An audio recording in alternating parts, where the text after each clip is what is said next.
We're 1 minute late, Mr. Lowry. Well, I don't think we've either done a show or been early, but I don't think we've ever been a minute late.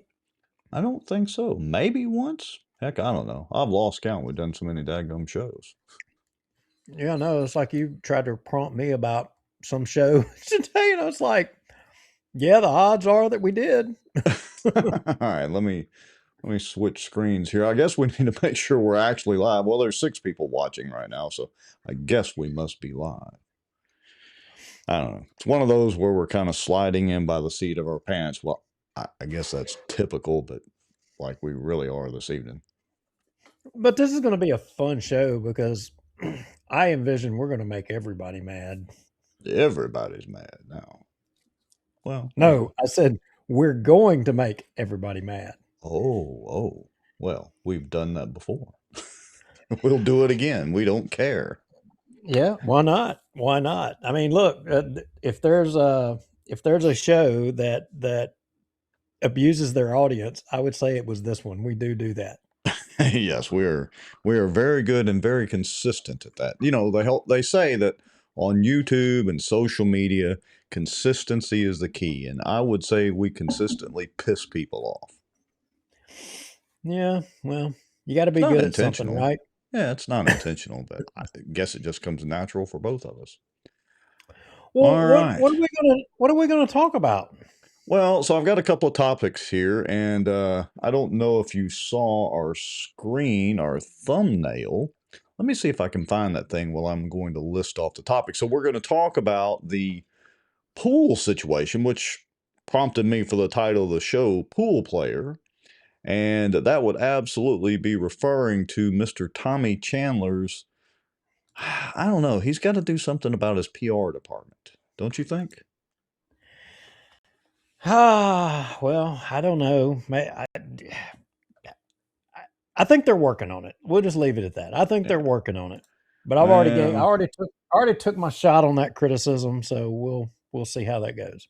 Well, so I'm putting a thumbnail up for the show, and so it prompted me to do this because everybody, it seems like in town, is losing their minds over this pool situation. And so we're going to share our thoughts on that. And let's see, what else are we going to talk about? Oh yeah, was a police jury bill or something going on, lobbyist or lobbying or something in Baton Rouge. Oh yeah, the police jury, they're at it again down there. Same old thing. They can't just go and get their hat handed to them by the Louisiana Supreme Court. I mean, they got to go down and get some more. And Well, the McCormicks were there to meet them. gluttons for punishment, I guess.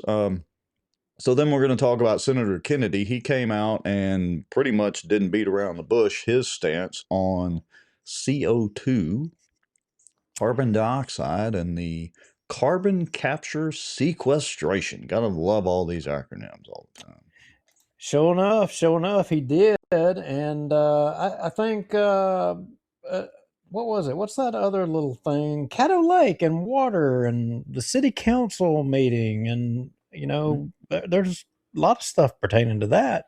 Yeah, You, there you're, is. you're, So I'm gonna do a little. you're Put the topic down as Caddo instead of math heads, because apparently nobody in their right mind can do math. Everybody just loses their mind. So I'm gonna share. I've already shared it out on Bossier Watch, but over on the outdoor news, I'm kind of course, stirring the pot some. And so we're gonna talk about Caddo Lake water math, and we'll do it brief because nobody wants to be sitting in here for a math class. And the city council meeting. So I just went and started taking a look right before the show because I hadn't had time. I guess that meeting went on like 2 hours or something. So I haven't even had time to go through the Bossier City Council meeting. Yeah, I mean, apparently, studying and planning on what you're supposed to do was not real popular, but yet it passed, I understand. Oh, it did. So they're going to spend $1 million on that, I guess, or whatever it is. Well, I don't know about $1 million. I didn't think it was that much, but I have to say I do have an opinion on that, and I don't think people are going to like my opinion on that, and that's fine. Yeah, That's okay. I'm Look, here to offend. That's right. You and I don't agree all the time either. Sometimes we disagree. Most of the time we agree, but it's okay for everybody to disagree. And speaking of that, we want to remind everybody right before we do our little sponsor break deal here. If you are new to the show, we've already got about 50 something people watching. If you're new to the show, here's how this works.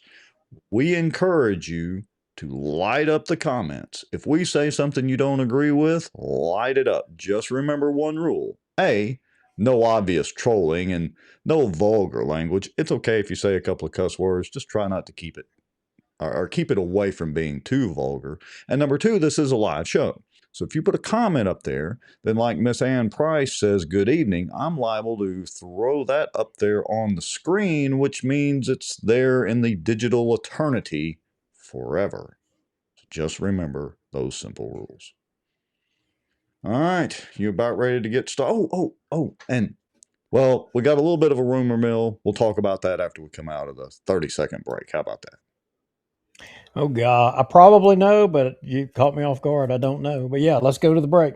More drama. Here we go, folks. We'll be back. If I can talk tonight, we will be back in about 30 to 45 seconds. Y'all know the drill. Grab a quick drink. You got to make your popcorn quick now because these are short breaks that we do. We will be right back. This live broadcast is brought to you by the Outdoor News, fishing and outdoors for our area. Acadiana Mortgage, over 25 years in the mortgage business. Pelican Training and Consulting. Reach out to Julie Ferris. Smarter Geek, making technology easier. And folks sharing information and watching out. Now, grab your popcorn and a drink. Here we go. And we're back. They seem to be getting shorter and shorter. Yes, they do. Yes, they do. So, where are we going to go first? I see your what's going on with frogs? Up at the crawfish farm, I was noticing the big bullfrogs are out everywhere. The snakes and the bullfrogs are having at it, but I don't know that that's what you're talking about. Well, no, not quite, but let me do a little screen sharing here. So hold on just a second. I'm going to share a little video out first. Let's see if I hit that button, that button. Now watch this. Did you see that little splash up there? Faintly. Did I catch a bullfrog? Really? So I'm on Caddo Lake frog fishing, Holy and a crap. bullfrog, look, attacks On the my copper frog. red, smoke color frog. Look at that, folks. You saw it. How That's about that? crazy. How about that? That Frog frog legs, swam baby. probably 15 or 20 feet to come after my frog. Uh-oh, I got him in the tongue. Oh, man. I don't know if you know, but their tongues are pretty long. Okay, copper red Yeah. frog. I caught a bullfrog literally on my frog. First time ever. That's awesome. Yeah. So the other thing I was going to show is, do you know that there is an actual frog season? So let me put that graphic up. I meant to show that and I skipped right over it. Let me get rid of this. Bullfrogs are aggressive. People don't realize it. They are pretty daggum aggressive. Yeah, they like eat everything in their path, including other frogs, obviously, because he was going after that plastic frog. But did you know, just being informative here, well, this is not an outdoor show, folks. Y'all can go over to the Outdoor News and check that out if you want more outdoor stuff. But just to let everybody know, because there's lots of frog videos being posted, the season is closed April through May. So no catching bullfrogs to eat. Got to release them, I guess catch and release. They got to be a 5-inch minimum, and it is closed April through May, according to the Department of Wildlife and Fisheries. Did you know that? I did not know that. So 1-800-GAME-THIEF, and what's the reward? You threw that one in the old fish pen in your boat. So how much can I make? Operation Game Thief. And Wes Marriott says we call it Jeremiah was a bullfrog. Dum-dum-dum. Singing is not my specialty. So speaking of the law and legal and all that good stuff, What's this stuff about the grapevine says lawsuits may be filed in Benton? Well, so sources say, let's just do it that way. Sources say that there may have been a lawsuit filed on Friday, and there may be another lawsuit in the mix if it hasn't already been filed coming up. And rumor has it that it's something to do with the town of Benton.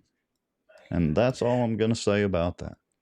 Oh, I thought you were talking about Bossier City and the fact that Bossier City's dismissal of a lawsuit down there, a request for a dismissal in federal court, was denied. Oh, wait, I haven't heard about this one. So tell me more about this one. I don't know about this one. Oh, them little old folks down there that had the weekly apartment rentals, but didn't Oh, didn't yeah, rent yeah, them for a yeah. week or something or another like that. I don't know. Right. Yeah, so just going back from memory on that, there is look, and I've said this before, I'll spend just 30 seconds on it again. A lot of people are like, well, those apartments were in shambles and it's dilapidated. They should have closed them down anyway. How are these people conservative Republicans or claim to be? And yet the first thing they want to do is infringe on somebody else's property rights. That property was not behind on their water bill. We showed all of that. We had, what's her name, Rama on here, or Rima. We showed all of that. Anyway, long story made short, Tommy Chandler and his minions, or goons, I should say, decided to go down there and cut their water off and wouldn't refuse to turn the water on, even though the water bill was paid. Then Jacobs chimed in about something about temporary residencies and, just ignoring all the pipeliners that do that and oil company folks that do that. And so anyway, this rocked along back and forth. They never got the water cut on. Basically, they're trying to force them into bankruptcy. This is my take on it, but pretty much backed up by facts.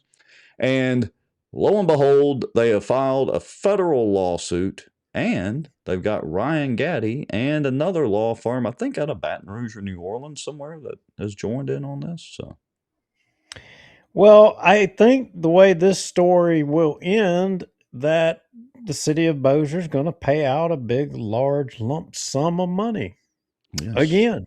yes, Is how this ends. And what is it with government trying to constantly squeeze on people and their property? I mean, I, I don't know. It seems like people would pay a little bit more attention to the type people that they elect to office, because if we keep electing people whose um, disregard people's property rights and disdain such. for their property rights, I would say. Yeah, disdain. I mean, this thing's going to continue. It's going to be on your front doorstep. Yeah, it is. And I don't know. And look, it's literally wasting all of our tax dollars every time. I mean, these lawyers, when they have to hire outside counsel, number one, Jacobs and Ray aren't cheap. They're both what, 100,000, somewhere around $100,000 a year that the city pays them. Plus, you hire outside counsel, and those lawyers can bill up to, I don't know what the limit is according to the Attorney General, but it's a couple of $100 an hour at least. So these lawsuits end up in the tens of thousands of dollars. It's just our tax dollars floating away. Yet the city wants to close the dadgum swimming pools. But I'm jumping ahead just a little. Well, not too terribly far ahead. I see the comments cooking pretty good. I see a few from some of my friends that I'm going to be on the opposite side of y'all on some of these comments. And I'm going to have to tell you why. And, it's going to be a little bit of a history lesson that I think y'all have heard before, but maybe you hadn't, and that may not matter to you. But I'm gonna say it nonetheless. when we get there. Wes Marriott's has a good comment. Says, ironic that some will defend property rights for some businesses, but fight tooth and nail against chiropractors and counselors. Very perceptive of you. Very perceptive, Mr. Marriott. That is one. We were talking about that hypocrisy thing a little bit earlier today, and seems like there's a lot of that going on. And I don't know. Did you see the before we jump off into the pool head first? Did you see the SCOTUS ruling? Yes. You got me on that one. Hold up a second, folks. I mean, no diving in the pool except the deep end. Yeah, I did see that ruling, and I've only read it briefly because I've been in New Orleans for about 3 days teaching Excel classes down there for 3 days straight, so I haven't been following politics closely, but I did see that SCOTUS ruled, basically, correct me if I'm wrong, ruled against this super gerrymandered expialifragilistic district for Clio Fields, and a lot of folks have blamed Jeff Landry making some kind of backroom deal with Clio so there will be less Democratic competition for the gubernatorial race that, of course, Landry won, pretty handily. What's the real story? Do we want to dive off into that? Yeah, we do want to. I want to dive off into that because I got to say, I sent you the link. I sent it to you earlier today, but I sent it to you again to kind of get it ginned up. So I'm seeing all these people out there. Everybody's jumping up there saying, "Oh, Landry did this. Landry did it. He ordered that congressional district for Cedric Richmond. He's the one that did it." But that doesn't completely jive with what happened during the time. And fortunately, there's video that supports exactly what was kind of happening during the time. Now, were the politics of the time such that it was beneficial to Landry, who was running for governor? I would say absolutely it was. I mean, but was it the sole reason? Was because Jeff Landry gave marching orders? I mean, that's the biggest bunch of malarkey. But don't take my word for it. Y'all listen to what was said in the House floor here. All right, so let me get this thing unmuted and let me see if it will play. Here we go. And why do we have no audio? Hold on just a second. Technical difficulties. Let's try this again. What gives? Hold on. Oh, I got it. Here we go. Technical difficulties. Let's try this again.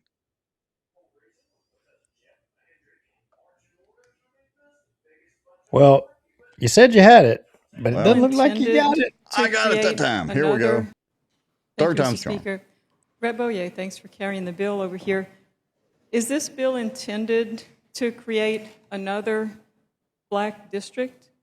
Yes, ma'am. Whoa. And to comply with the judge's order. Thank you. Wait a minute. Wait a minute. Thank you, Mr. Whoa. Speaker. Let me listen to that Rep again. Bossier, thanks for carrying the bill over here. Is this bill intended to create another black district? Yes, ma'am. And to comply with the judge's order. Thank you. What? Oh, okay. First question right off the bat. Did he just say that the judge ordered another black district to be created?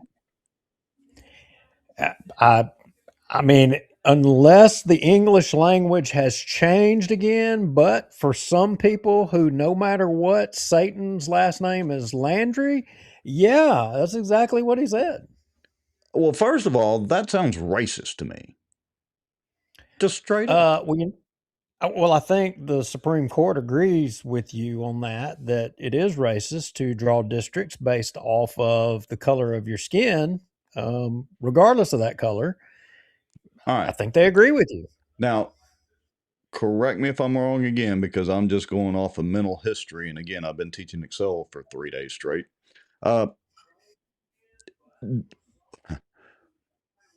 Wasn't Liz Murrell defending this super gerrymandered district? And I understand she's the AG for the state, or maybe at that time she was assistant AG or whatever, and has to defend the state's interest. obviously. But wasn't there this discussion, and correct me if I'm wrong, Duke, wasn't there discussion from Landry himself? So here's the thing, and I see Paul Johnson. He's quoting Paul Hurd, and Paul Hurd is sharp constitutional guy. I highly respect Paul Hurd and his opinion and view on things. But I sometimes feel like Paul Hurd has a slanted view as well, and it's the gang up on Landry thing. But the bottom line was Judge Dick gave a directive to them. Basically ordering them. Was it exactly in writing? But basically the order was yeah, you're going to draw another district, and it's going to be a minority district. It's going to be 2 minority districts. That was an order. And if they didn't do it, I mean, and I remember that time because I was paying attention to this. If they didn't do it, she was going to do it herself. She was going to draw it up. Yeah, and So I think we've discussed this before in a previous we show. talked about it on the show. So people can say all day long that this was Jeff Landry. No, it was the federal judge out of New Orleans, Dick. Dick is the last name that told him you're going to do this. Yeah, I think it was actually 100%. a female judge. The last name was Dick, right? Right. So, but the debate of the time, there was 2 camps. There was one camp who said, okay, let's draw the district. Let's go ahead and do this second minority district, and then we'll go to Supreme Court. And then there was somebody else that said, well, let's sue the other camp. Well, let's go ahead and appeal this judge right now and go through the process of going up to the Supreme Court. And it was a question, and nobody had the right answer as to which, it was speculation as to which course would get through the system the fastest. But what was understood was that it was a more sound legal foundation to go to the top with a mandatory drawn district based on race. And that was what Landry fell on that side of the fence, that we would have a better case going to the Supreme Court, being forced to do something, against the Constitution. And obviously he was right. Okay. So, and just to be clear, I mean, it wasn't like Jeff Landry took the map out and the crayons and drew the district, right? Who do we remember? Because I remember us talking about it on the show, but who actually drew the districts? Paul Johnson is, and Paul Johnson says Cleo drew the district himself, and I think he's probably right. Cleo probably did. How convenient. I like all of this right here. Yeah, but it didn't freaking matter. That wasn't the point. The point was no matter what, they were going to get the district. We weren't going to win. There was going to be a minority district drawn that way. The only question was going to be how fast we could get up the food chain in the Supreme Court. Which course was going to be the fastest? So Jeff Sadow says, to be precise, the 3-judge panel gave the state until January 15th, 24 to respond with legislation. And if it didn't, Dick was invited to do it herself. So, and I think, correct me if I'm wrong, Jeff, in the comments, I think Jeff played some small role or some role in the lawsuit. I think I remember him saying that. So he would know a little bit more about it than probably a lot of us would on the actual lawsuit side. Yeah. So these, here again, people shooting Landry over this. I think it's misplaced. But if y'all want to keep on shooting, then rock on, keep shooting. I mean, you're entitled to shoot if you want. Look, it's kind of, I've been talking a lot about irony on the outdoor news side as far as this data center goes, but it's kind of ironic that I go around claiming we're at the very beginning of the information age. Everybody's spill I give is that These are not really phones. They're information and communication devices. They just happen to make phone calls, and we all have all this information under fingertips. And we're at the beginnings of the information age. I would argue that maybe in some ways we're going backwards as far as knowledge, though. I would agree. I would agree with that as well too. Man, some of the stuff I'm seeing happening in Baton Rouge, and man, even here on a local level, it's blowing my mind. People losing their mind over a damn swimming pool. I mean, losing their mind. Yes. So let's go ahead and let's get into the swimming pool. I want to talk about the Caddo stuff, but we'll do that later. So let's get into the swimming pool stuff. Let me see if I got to pull my notes back up here just a second. Okay, wait a minute. We've got a news flash. Let's see here.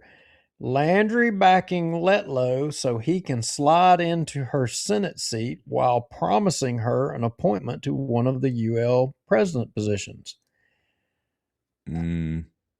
If you're a U.S. senator, why would you give that up to be the president of UL Lafayette? No, I'm sorry. Can't.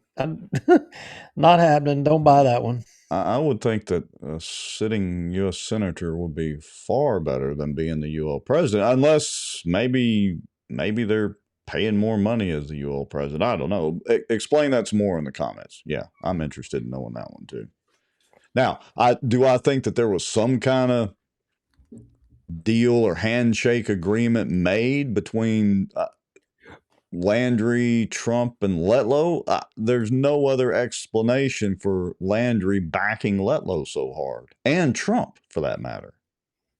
Well, I'm not saying anything illegal. I'm not saying any impropriety, but some sort of, well, yeah, if you'll do this, I'll do this.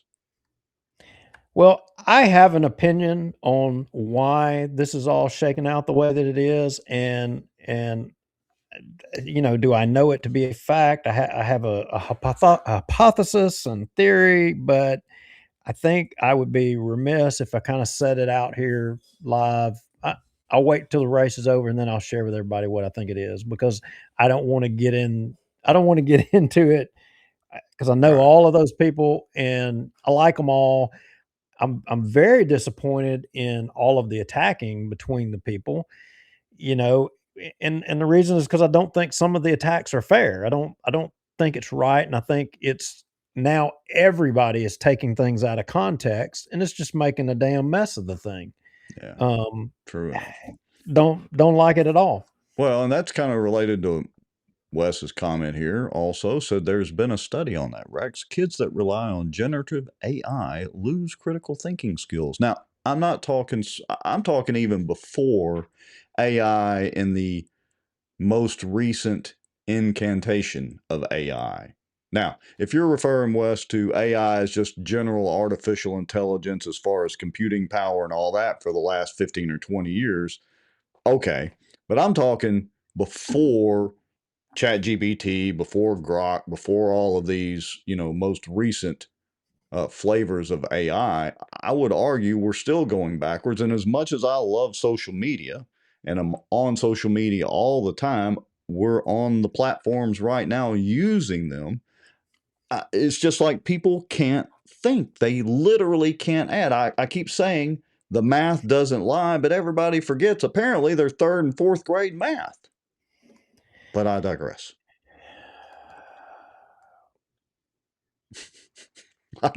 We'll get to all that here in a minute. All right. So let's get to the pool. Did you listen to Chris Smith? Oh, City Councilman Chris Smith. Did you listen to his interview on Keel? I did not listen to it because I did know, I didn't listen to it, but I did know what was going on and what the theories are regarding the swimming pool thing. And so I don't know what he said specifically, but the theories are what I understood. And I'm a little aggravated about this, and y'all can thrash me because I'm carrying the water for Landry, but now I'm going to carry the water for Chris as well too. Do I need to get you? And What I'm color 5-gallon bucket would you like? Would you I, like a Home Depot or a Lowe's or a Harbor Freight 5-gallon bucket? well, them Harbor Freight ones are cheap and they break easy, so Okay. definitely a Home Depot one. But All right. here's the thing. So, Chris basically, I'm sure, said that, there was not enough use, gave Yeah. a statistic, 200 gave us people a year 200 people a or a year, season, and whatever. how much money are they spending, on this? And then he probably gave the number, in which, I heard 500,000. I don't know if that's correct or whatever, but if the amount of money you're spending on the service or the opportunity or whatever, and you've got diminished amount of use, and those statistics are all accurate, then you should look at it, in all things. I mean, all of us need to go back to what is the proper role of government. All of you, everybody's got to step back. Even all you tennis junkies out there, I'm fixing to step on y'all too. When they come raiding down there to the damn council about, by gosh, we got to have our tennis money. I mean, did anybody say what is the proper role of government and what is the first responsibility? Well, the first responsibility is the safety and defense of its citizens. So from a municipal standpoint, the first thing is your police. That's the Oh, first thing. But But in Bossier, didn't we just give them a raise last year or you don't 2024? give police one raise and then say, "Oh, we gave them a raise, we're done." No, you've got every freaking municipality, state around it giving everybody raises. It's a competition, and unless you stay on top of the pay, they're going to always fall behind. And guess what? You know what? Bossier City's pay has always been substandard for public safety. Oh, but wait It's a minute. always been below. Wait a minute. Didn't we just hire like 10 new firemen and policemen or something like that? That was all over the news, something to that effect. No, we created 10 more positions in both Oh. departments, but we still are underpaying. So we're just going to add 10 more additional underpaid positions. Oh, so when your buddy Chris came out and was spouting all that, he was full of it. I'm not saying he was full of it. I mean, look, hang on. There's math here. Okay. How much you want to bet? Thank you, dear. I got I my was bucket. wondering where that pot came from. Oh, okay. You can carry in the water, yeah. Make so sure I it doesn't can leak out carry on water real good. you. Yeah. But here's the deal. So what in Bossier City, what do? They add these 10 positions, and then when they got all this leftover money from the 10 positions they added, they just take it and they dribble it through the departments for pay raises again. So by the time we're done with this, we may have 1,000 positions for police officers in Bossier City just so we can keep giving raises. I don't know. All right. I know I'm being Yeah, but didn't somebody on the city council advocate for, like, cost of living increases? And correct me if I'm wrong, or refresh my memory. Do police and fire, civil service, do they get cost of living increases, like automatic? I don't know what the number would be. Let's say 2 or 3%. Do they get that, or how does that work? Refresh my memory. Yeah, they do. I don't know what it is now today. I really don't. But what I do know is that you've got to stay on top of the pay for public safety, because if you just hesitate or flinch just a little bit, you're behind. And Right. that's what the city, citizens of Bossier have historically, you know, uh, made a priority in Bossier City is public safety. And look, in recent years, city government has made a change. They put a priority on infrastructure. That's also the other leg of the stool within city government. You've got to make sure that the infrastructure, I mean, there's a lot of improvement in the water, sewer lines, and the roads that need to be made. They're doing those things, but you can't sacrifice the first priority, for the second priority, but you do have to do the second priority. The problem comes in is when you're freaking giving out free parking lots willy-nilly, and you're doing so good that you can afford to just give out free parking lots, and then when things start getting a little tight and you start looking at the numbers and you say, well, these other things, I'm sorry, a swimming pool is not in the top tier of priorities. And Yeah. that damn tennis court, it's not either. It's not. Look, I don't disagree with you. And let me give you my take, because I got a phone call from somebody. I'm not going to call him out on the show, but he may be watching. And, his deal, he started, and he's a conservative Republican too, by the way, supposed to be. But his deal was, but what are all the poor kids going to do if they don't have a swimming pool and blah, blah, blah, blah, blah, and this and that, and the poor and disadvantaged kids and folks. And look, I agree with that. But here's my thing. When I was a child growing up, most or half of my childhood, I lived in Haynesville, Louisiana. Haynesville had a city pool. All us kids enjoyed going to the city pool. All my friends, rich and poor friends, and not that we were rich either. We were, kind of on the poor, maybe middle class side, but we all enjoyed going to the pool. But you know what? If I didn't have allowance money to go to the pool and get some snacks and stuff like that, you know what I had to do? Either go swimming in the pond. We went to Garrett's Pond. Sometimes we'd swim in the city pond, but not that often. I'd go to Garrett's Pond, or I'd have to play in the daggum water hose. I just don't get all of this. Everybody's a conservative Republican or conservative person until it's their social program. Now, with that said, I agree with you, Duke, that if we run, this is just a math problem. If we run the math and the number of people in attendance at the pools each season, because I'm not so sure Mr. Smith was correct. Maybe he was. Maybe we should do a public information request, or somebody watching this show should do it, because any of you can do it, by the way. Do a public information request for the attendance numbers and the expenses, the P&Ls for the pool. Just request that. No.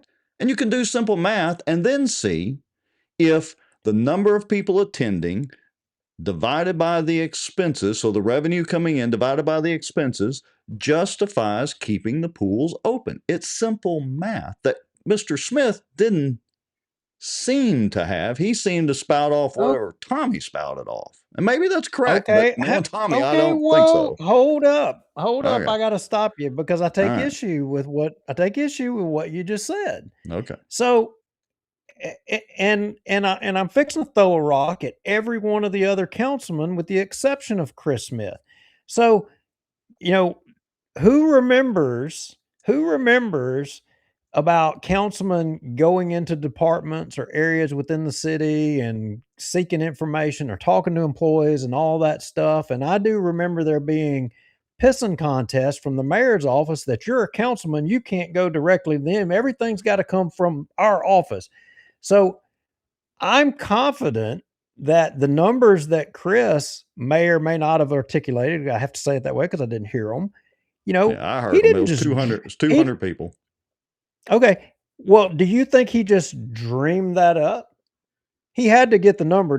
So you're telling me you think Chris Smith just makes up numbers out of the air? No, I don't think he made them up out of the air. I said they came from probably Tommy's office, which arguably may as well be made up out of air, knowing Tommy, but that's a whole other. Okay. Well, you can't say they're just, I don't believe that he just made them up out of the air. They came from somewhere. And him going out publicly, and this is where my problem with the rest of the councilmen is. You let him go out there on behalf of all of y'all to try to, and maybe his mistake is going out there trying to tell people in the public what they're thinking, why they're thinking what they're thinking, and tell the numbers. Tommy can't do it. And he's going out to do it. But then what did all the other councilmen do? They hung him out to dry. Well, maybe they didn't hang him out to dry. Maybe they decided to actually talk to their constituents, us voters and the taxpayers that actually fund all that crap, to see what we wanted to do. If it's losing $100,000 a year to the city, but all the tax-paying voters are okay with that, maybe that's what we want to do. And look, Well, I don't care whether they close the pools or not, honestly. wasn't that what he was doing? Going telling Who? the public what they were talking about and what they're Chris. No, he was going on Keel telling the public what they were about to go ahead and do without consulting the public. Have you not seen the pitchforks and the torches and the literal screen catching on fire from social media? That's what you're doing. Who put all the numbers out on the budget stuff? Who was doing that? Did Cliff Smith? Did he do it? No, he didn't do it. Did Joel Gerard? No, he didn't do it. They're all sitting back there quiet like mice, and the only person that's out there putting information out is Chris Smith. But yet everybody wants to hang him because he's trying to communicate, and that's my problem. He went out there to get hung. Look, I agree. Look, I applaud Chris Smith for going on Keel and trying to explain the situation. I do applaud him for that. Well, and you know I don't what? think he's necessarily wrong. Chris doesn't need to tell the public anything, because if you and everybody else, if all y'all are going to do is hang the messenger, then you know what? He just needs to shut up. Hold on. Have the council meeting, let the shit hit the fan. Bingo. And you know what? Then everybody can get them a piece of the pie. What Chris needs to do. That may be what Chris needs to do. If he's just going to be the bad guy every time. No, he's not being the bad guy, and I'm not advocating for hanging him out. I'm just saying I question the numbers, possibly, and he may be 100% correct. Maybe there is the off chance, the one time that Tommy Chandler's numbers were actually correct. This could be the case. But I think what Chris should do is let people correct. That lays at the mayor's feet. It does, exactly. Or more specifically, our good friend Cheeto. Where the hell is Cheeto in all this? Where's our CAO that we advocated for? Where's our CAO? Was he at the meeting? I didn't watch the whole meeting. Maybe he got up and spoke about it. I don't know. Was the CAO at the meeting? Did he do a press conference? Did he do a press release? Oh, they don't have a PIO. But still, he could have grabbed the mic and done his own. Where the hell is Cheeto? Well, I'm just saying, this goes back to that hypocrisy thing. If we're going to kill the messenger, you know, who is the only one coming out there trying to talk about things. I mean, in this, you know, Brian, look, love Brian to death. When he sees people get mad about it, then bam, you're going to jump out there in the public and say, oh, I'm going to go talk to the mayor about it. Well, yeah, because everybody's pissed off. Well, and look, all right, so here's where again, I know it sounds like I'm super harsh on Chris. I'm really not, because I do applaud him for trying to get out ahead of this. I'm just questioning the motives behind closing those damn pools. Because look, the whole insurance argument, that doesn't make sense. That doesn't fly with me. You're telling me that look, maybe doing a skate park and a BMX park where you're highly likely to break necks, break backs, break, you know, bones or whatever. Maybe the insurance is a little bit lower than having a swimming pool. I don't know. But here's the other thing people should request. Because if the insurance is so high, request the drownings per year in the city of Bossier for the last 10 years. How many have there been? But at the pool specifically, how many have there been? But here's the hypocrisy of the whole damn thing. Everybody's all pissed off and wound up about freaking $500 for a freaking school, when there is a whole lot more bigger crap for you to be mad about and wound up about. The bottom line, if you looked at the numbers, if anybody took the time to read the numbers that Chris put out in the charts on the things, you would see Bossier City doesn't get the tax dollars that they should. That there's a whole lot of tax dollars going to some other government entities in this parish, but it's easy, low-hanging fruit, in my opinion, for people to hang out beating up on Bossier City. I agree, but two things can be wrong at once. Which brings you to this master planning thing. I mean, all right, we're fixing to get there too. Yeah, hold up. Yeah, we agree on that. And look, we're not that far apart on this issue. I'm just not going to defend Chris Smith until I can verify the numbers myself, which, granted, I have not done, obviously. All right, so I put this screenshot up here, and this is apparently from one of the lifeguards at one of the pools. He says Gavin Guy, I guess his real name. But anyway, it was in the Shady Grove Bel Air neighborhood Facebook group. It's been all over social media. I think there was another lifeguard that made another post too. But anyway, it says, I don't normally like to post stuff like this, but it's been making me kind of mad as of recently. I was a lifeguard at Mike Wood's pool for the past 3 summers. All this talk about struggling to get enough certified lifeguards is basically a lie. Most of the 16 lifeguards I worked with last year were planning on returning, and that was one of the arguments that Chris Smith specifically made, was getting lifeguards. He made that exact point because I listened to the conversation on Keel. And I know several other people that were trying to work there this summer. So when I keep hearing that this is the reason that Mike Wood's pool is closing down, it saddens me they did not even attempt to staff for this year. Let me repeat, they did not even attempt to staff for this year. I think the truth is that the city does not want to spend the money that it takes to run it. The pool is a staple in Bossier City and was busy almost every day last summer, not to mention the several daycares that we hosted. So somebody's not telling the truth here. Well, I mean, look, I don't know. I don't know this, but I don't believe for a second that Chris is going to just jump out there and be making stuff up. I don't think he's going to do that.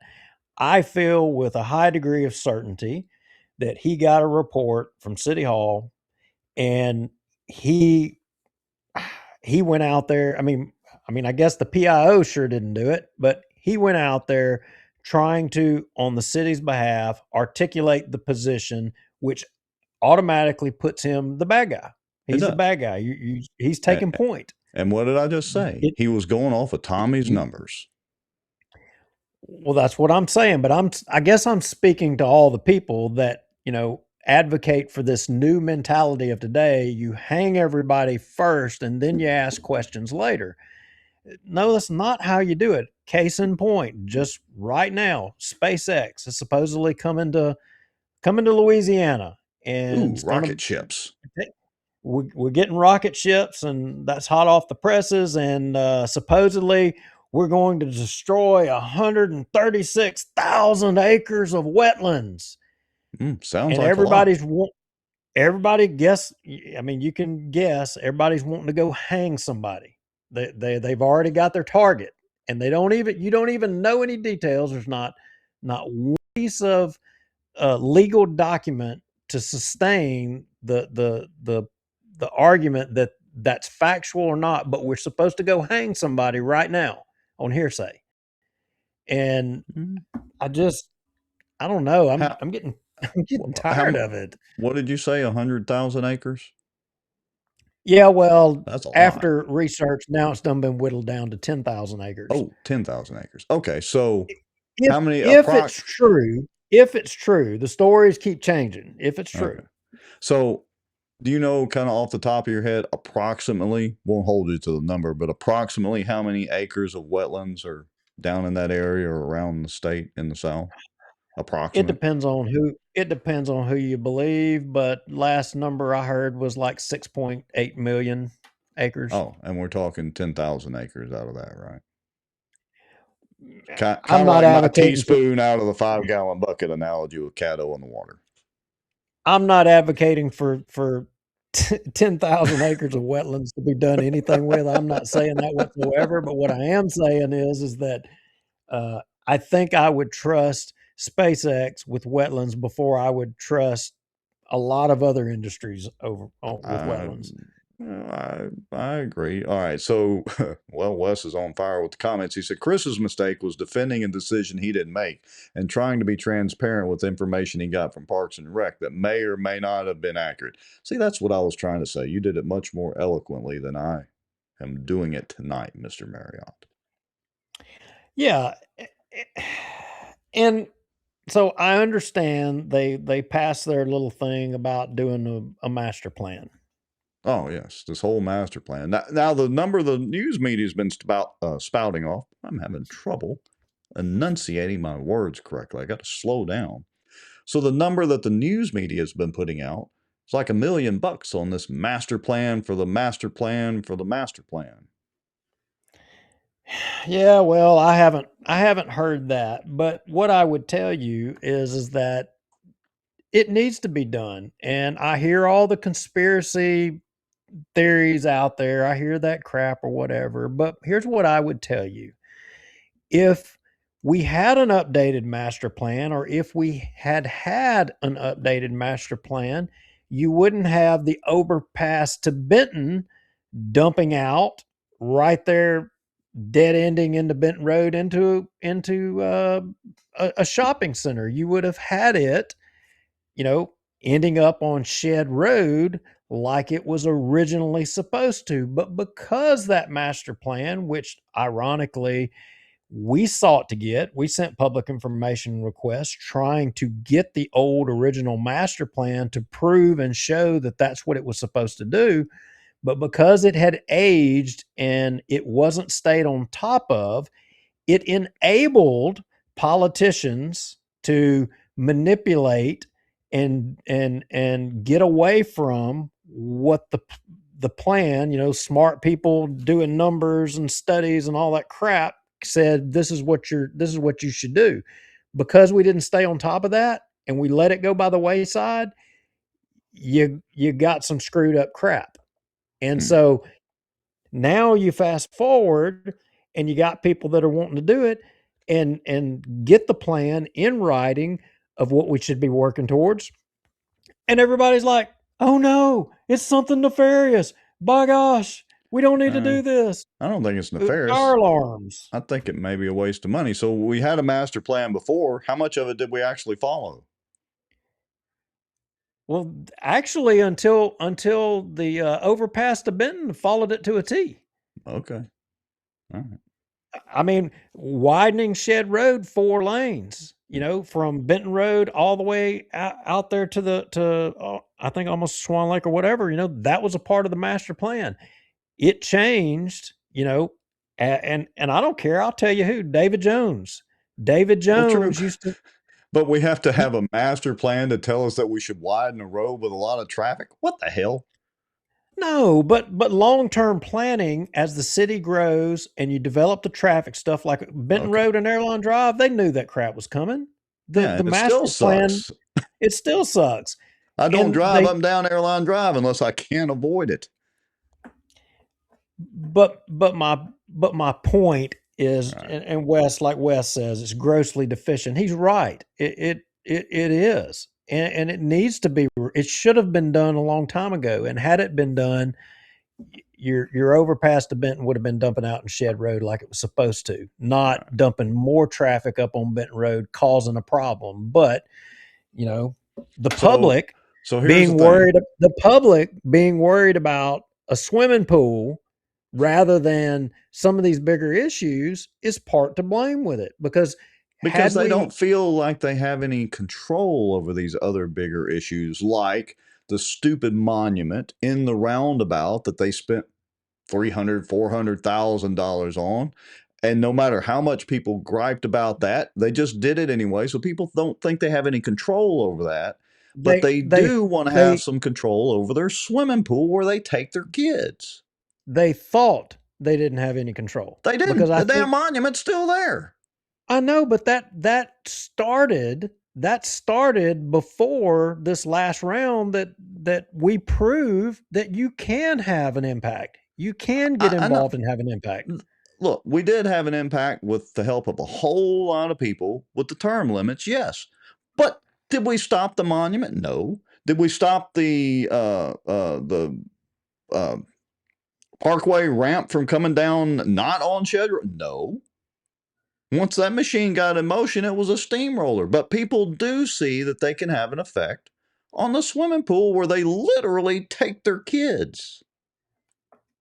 Now, that's the difference. And look, both of us and a lot of our friends that watch the show too, I've said this over and over ad nauseum. We have a skewed perspective. We're involved in this political stuff all the time, and we have a skewed perspective, and we're plugged in and engaged, where the average person, even though we have a lot of people that watch the show, a lot of people read Wes's blog posts and Jeff Sadow's blog posts, but The average person doesn't. The average person is taking their kids to the damn swimming pool that they can't do now because they drained all the water out. So when the kid jumps in, he splats on the concrete. Well, I mean, look, I see everybody saying that, everybody needs a pool. Where is Central Park's community swimming pool? Where is theirs? Hey, I got an idea. I mean, Green I'll Acres and advocate. Brownlee, y'all don't get a public swimming pool. Y'all got tennis courts. I've got it figured out. I'm a conservative Republican, but I want my part of the social pie. So here you go, Mr. Smith and Tommy Chandler and Cheeto, the absent CAO. I will advocate for closing these damn pools, but instead of a BMX park, I want to fill them in with pond water, put bass in them, and we're going to start doing bass fishing lessons here. It would be low risk. It would be a low insurance policy. It would practically be the same that we use for our high school tournaments. See, there we go. Turn them into bass fishing and fishing learning areas. That's what we need to do. You got that right in front of the city hall over there. That little pond they got in front of the little civic center. Do you honestly think that if I went over there and started bass fishing in that pond and brought a buttload of kids in there and started teaching them how, and we started ripping bass out of there, if there are any in there, but there probably are, how long do you think they would let that last?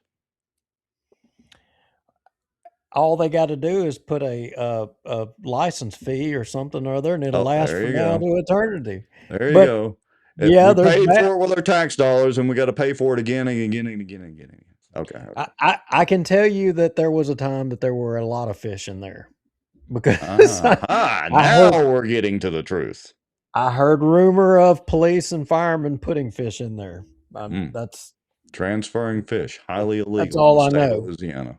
Name names, Mr. Lowry. We got to call the wildlife and fisheries. We got to call the possum cops on them. I'm older now. I think it might have been just yesterday. I turned 56, so along with my age goes my memory a little bit too. All right, so yeah, I see this as a whole, just a PR blunder, if nothing else. It really is, and I think you're right that Hammonds and Cliff Smith are seeing the PR blunder by Tommy and the missing CAO Cheeto. And I think that they're like, oh no, we're not getting caught in the backdraft of that PR blunder. We're going to try to get over here on the side of it. And that's exactly what they've done. Hey, Paul Johnson said Bossier residents built you a whole lake with their tax dollars. Are you meaning Bossier Parish residents or Bossier City residents? Because ironically, I went up there and paid them a damn $300 check that all the rest of the Bossier residents don't have to pay additionally today. As a matter of fact, you have to do it every single year. And oh, by the way, part of the problem with Bossier City and their money is because everybody thinks they get this big, huge bunch of taxes. And you might go look at what Chris posted on his page as far as where all your taxes go. And Cypress District is one of those entities that get a little cut of the pie. Additionally, you got the port. They're divvying in there, getting some of that little bit of tax dollars. The Red River Waterway Commission, they're getting a little bit of it. And what are they all doing with it? They're all sticking it back in bank accounts. They don't need all of the tax dollars they get. And so the purpose, economic development is supposed to be economic development, right? Well, I mean, real economic development is having good roads, having public safety, having good infrastructure. I mean, that is true economic development. But we are sacrificing tax dollars to these other entities to go give tax breaks. We're paying them to go give tax breaks to companies to come here while not doing the infrastructure that we need to do in our local governments, the true infrastructure that you need that will attract business. I mean, we keep electing all of these pro-economic development people, and what do? You get loss of property rights. You get local government entities going to Baton Rouge, bringing legislation against to oppose citizens within your community. Talking about the McCormicks. I Yeah, mean, yeah, that's we're true. doing it to ourselves. I can promise you right now, you're gonna have candidates here in the near term. All they're freaking gonna talk about is I'm the economic development candidate. Economic development. My goal is to grow Bossier. I want the traffic to be so bad that you'll be able to get around Bossier faster on a moped than you will in a car. that's Okay, that's hilarious. Hey, I want to share a comment real quick. Hold on just a second. That just came in anonymously. So I'm going to put it up on the screen. I put it in the comments there. But Anonymous says they should open the pool at Bossier Extended Stay Hotel or just let everyone swim at Live Casino's pool. that's awesome. There we go. There's a solution to the problem right there. And I want to address one other comment too. And we appreciate all the comments, even if you don't completely agree with them. But Cynthia said, don't pit neighborhoods against one another over pools. Cynthia must be relatively new to this show and does not understand how our pot stirring works here. But we do appreciate all the comments. Well, no, I mean, look, we're not trying to pit people against communities against communities in subdivision, north versus south. I mean, we're not trying to do that. Right. But the fact of the matter is there, there are differences, and we're not going to not talk about them just because it may make somebody mad, uncomfortable, or irritated. No, we're going to go straight to it and talk about them. Yeah. Yeah. We talk I don't. about uncomfortable subjects sometimes.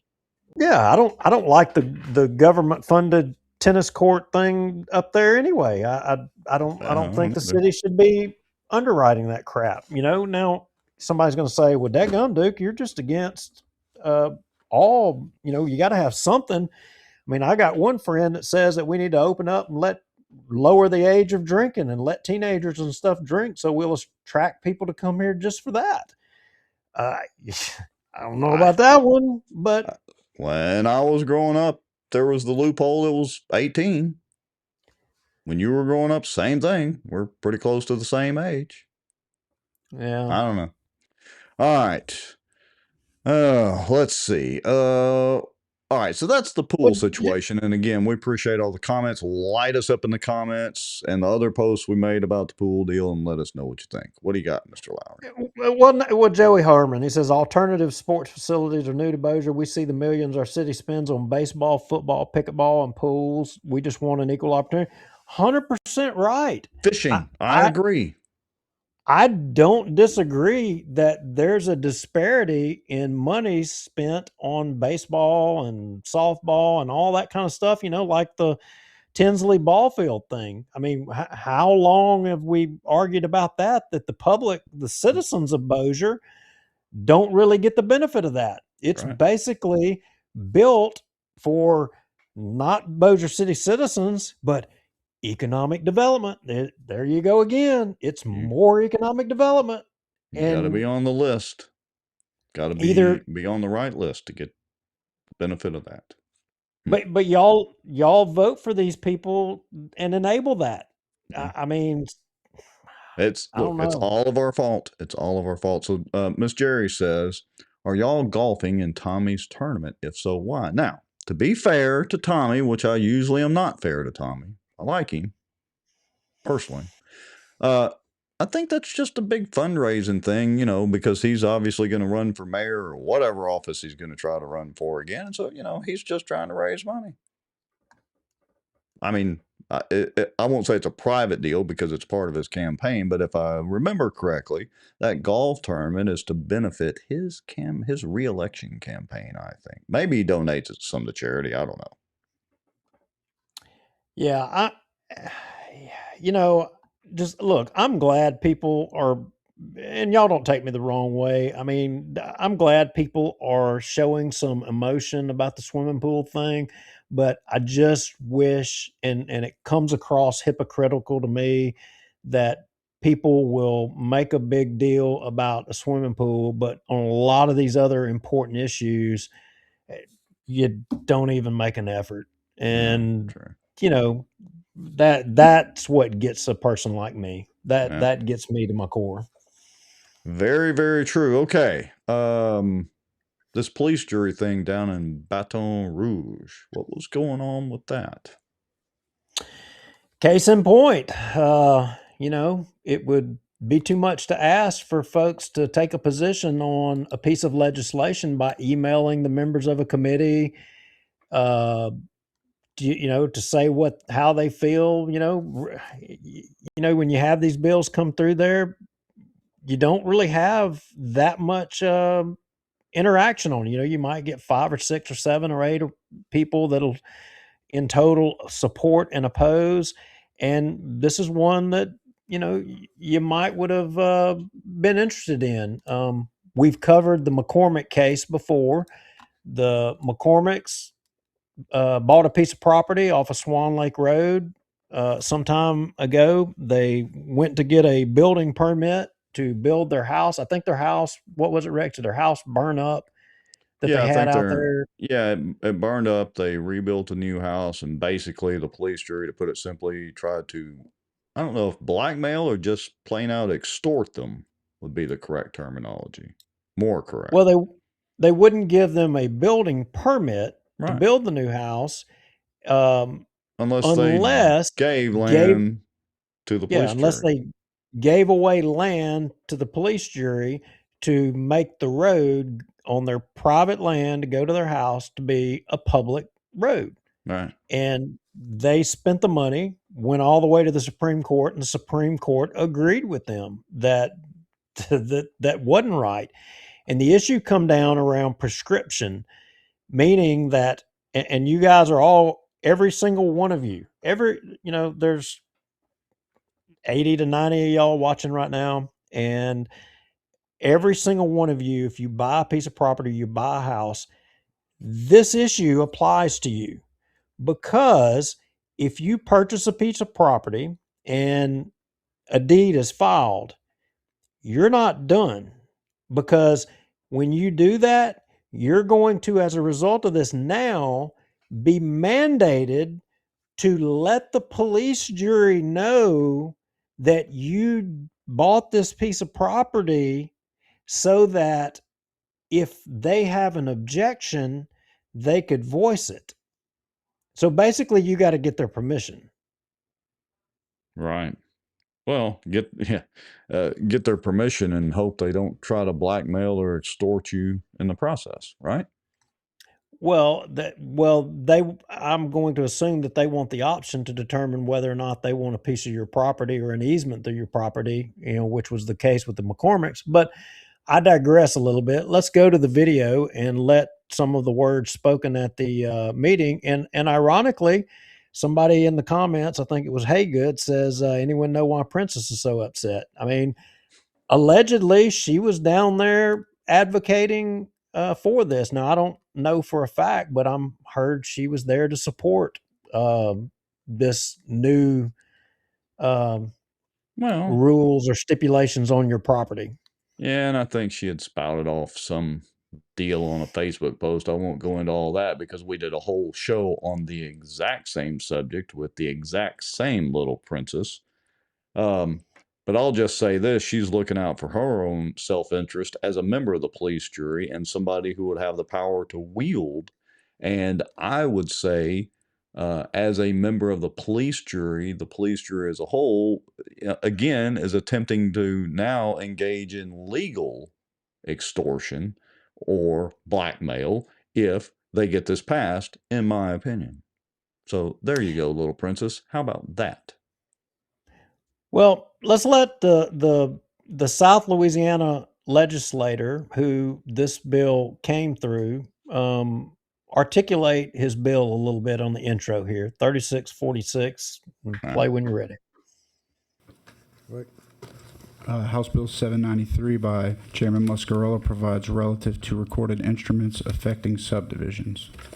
And I do have a substitute motion. Would you like me to start? Yeah, I'm trying to find it here in my paperwork, but go ahead. So, good afternoon, Chairman and members. I bring to you today House Bill 793. And before we start, I would like to welcome, even though they're on the other side of this, Mr. McCormick and his wife Kim, who I've had the opportunity to talk to. They were kind of the subject of this bill. And you know what I tell everybody is that's the great part about this bill, that you can come here and speak your piece and hear every side of the story. So I really want to thank them for doing that today. So this is what the bill does. It's not very complicated. Any map, plat, or survey or instrument that's filed into the record that is non-compliant with subdivision regulations after 2026 does not constitute the commission of a violation for purposes of prescription. That sounds complicated. I'm going to break it down really easy for you. How did we get here? Under a recent ruling by the Supreme Court, any party who was to file a subdivision plat with the clerk of court that was not approved by the parish. So I buy 10 acres of land, I go to the surveyor, I chop it into 10 spots. I do not go to the planning and zoning, I do not go to anybody else, I just go straight to the clerk's office. I file it with the clerk of court, and I just wait for 5 years. Under the ruling, it says that that is now unenforceable because the filing with the clerk of court is notice. Well, if you've been in the clerk's office lately, I go a lot, you can literally file a love letter from your girlfriend with the clerk of court. You can file anything you want to with the clerk of court. Not a lot of people know that. So what we're doing is we're saying that if you file a subdivision plat and it's non-compliant, the tolling of the prescription doesn't run. And that's what the bill does in a nutshell. And I will kind of compare it to this. Under the theory, it would kind of be like if I file a lawsuit, but I don't serve anybody. Just filing the lawsuit in the record under this theory of the law says that that's enough. And I just don't think that goes too far. It doesn't go far enough, I should say. Who's All right, gonna you make can up stop the it. rules to All make right, sure? let me hit the pause button there. All right. Yeah. So in the McCormick's case, you know, they bought a piece of property and then went to get a building permit. You know, they bought the property, years went by, then they went to build their house, private driveway, and the police jury said, no, we're not going to give you a permit.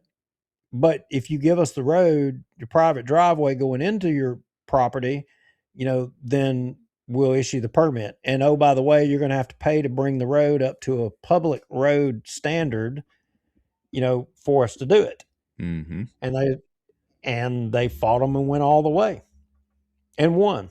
And won. Now, granted, they had to get all the way to the Louisiana Supreme Court to win, correct?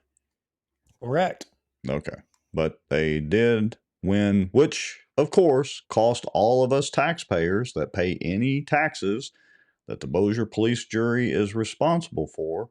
It cost us all to take that all the way to the Supreme Court. Now, to be fair, the McCormicks did sue the police jury, not the other way around, but that was a defensive action that they had to do to be able to get a handle on the situation, right?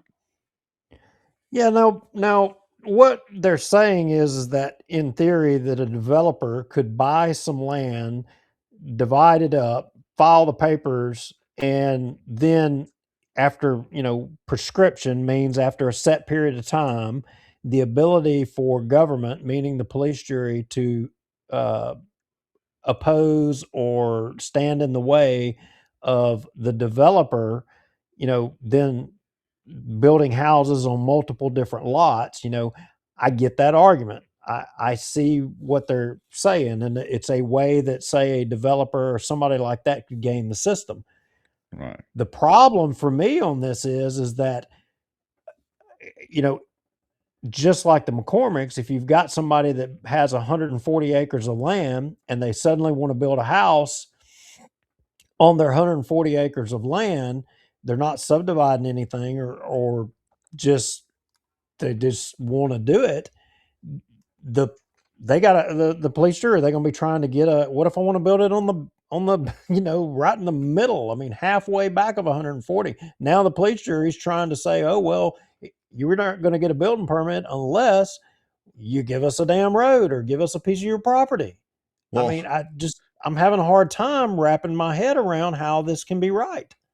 I have a harder time wrapping my head around anybody that thinks that a government entity would do the opposite of what the police jury is trying to do, because they're just trying to grow government and get more power, even though the majority of them on their claim that they're conservative Republicans. If you go look at all their rap sheets, I mean, their campaign pages, they all claim to be conservative Republicans, yet they are trying to grow government and expand the power of government, which is the antithesis of being a conservative and a Republican. Yeah, so somebody, I saw it fly up in the comments, said that she was not there. So I guess Barry said none of the police jury members were there, I think, somewhere. Okay, yeah, so that was obviously bad information. So, but let's jump to the heart of this here at the 4604 mark, and the little lady sitting there to the next, she's with the Police Jury Association. Oh, so, you know, I'm all of your police jurors, I'm sure, are all members of the card carrying members of the Police Jury Association. You know, it must be nice to have not only a lobbyist for your own individual parish, but then also you got the organization to lobby against your interests as they see fit. Before I hit play on this, let me ask you a question. How come our police jury members aren't down there advocating for this bill, since it's basically a Bossier Parish police jury bill, with any of the members of our local delegation? Well, why was not one of our delegation why were they not one of the members to carry it? Good question. Okay, here we go. Let's hit play. Tell me when to stop. Our main concern is that property is subdivided and their roads are not built to standards. There's no drainage, and what happens is that those substandard roads are not maintained. They were never approved to meet parish building standards, and emergency vehicles cannot reach these properties, and that would include fire trucks and ambulances. And that is our main concern, is that when property is subdivided, there are access roads to each parcel that will allow these emergency vehicles to access these residences. That's it. Yep. Representative Jackson? Is she trying to pull at the heartstrings? You can stop. So, I mean, if you want to live off grid and you want to live in the woods, I mean, you got to build a damn highway like I-20 or I-49. I mean, I expect her to say, would somebody please think of the children? I mean, bottom line is I mean, I get, but what's the limits? I mean, at what point is your property and the way you want to live? If you want to live in a tent and that be your house and you swing from one tree to the next to get back and forth, I mean, at what point is your freedom? I mean, what point is freedom way in here? Well, let's even expand that. If I go fishing on Caddo Lake and I run way up the lake, I know if I have an emergency and have to call 911, I'll be lucky if the damn phone call comes through, much less I know it's going to take the sheriff's department a minimum well, then you 10 to 15. Be able to do that. Yeah. You shouldn't be able to do that. You shouldn't have the right to do that. What did we all do before we had cell phones? Caddo Parish needs to take that right away. Yeah, exactly. Because you're being a harm to yourself. Exactly. I mean, what if you go rock climbing, mountain climbing, snow skiing? I mean, I know I'm being a little dramatic here, but where does it stop? And The nanny state. That is what your police jury is advocating for. The Bossier Parish Police Jury is advocating for a nanny state and their ability to take property almost at will. That's what I believe they're advocating for here. Am I wrong? no, and I was trying to remember that bill number. There was another bill that we highlighted a show or so ago, but again, I hate to be this way to people, but people are more concerned with a swimming pool than they are much more important than your rights that are being eroded by the people that you're voting for, and you don't even realize it. But You let me stop you there again, Duke. I agree with you 100%. But again, for you to know, or for the average person, not for us to know, but for the average person to know that this bill was going through, they have to be plugged in and engaged to the legislative sessions. And then to watch this video, they have to know where to go on the legislature's website to click on it. And then they got to go 46 minutes and 52 seconds in to listen to what we're listening to. The average person just wants to take their damn kids to the swimming pool and go home and eat dinner and do homework or whatever kids do these days. I get that. You know what? Okay. I wish that I envy those people. I envy those people. I wish I could be that person. Unfortunately, I caught the bug and it's in my DNA and I chase this crap. But, we are a minority. Right. We are a minority and we can't do it all. We have to have, there has to be more people start paying attention to these things. There's not enough of you politicians. And like in Bossier City, the politicians in Bossier City, they're getting weary, or they have, even the old ones and the new ones, they get weary of how many people are paying attention to things and doing things. But you know what? School board's not getting weary. The police jury's not getting weary.